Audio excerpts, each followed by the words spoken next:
Bismillahirrahmanirrahim.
Jariah dan diganjarkan dengan pahala. Saya tidak mahu berucap panjang. Terima kasih saya ucapkan.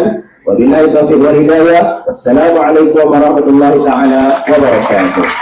Terima kasih kepada Panitia Pendidikan Islam dan Bahasa Arab SK Bandar Baru Sungai Buloh bagi tahun 2026.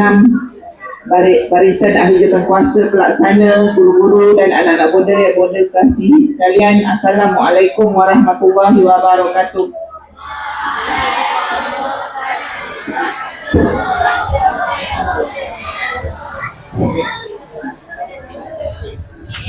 Salam Malaysia Madani, salam pendidikan bermutu, insan terdidik negara sejahtera.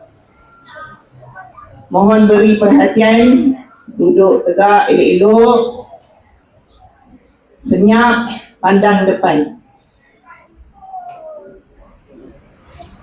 Tengok depan, tengok benda kat depan.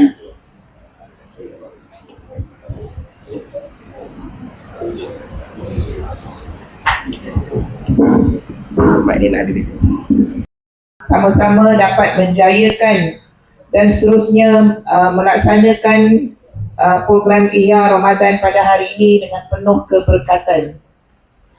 Sesungguhnya bulan Ramadan merupakan bulan yang sangat istimewa.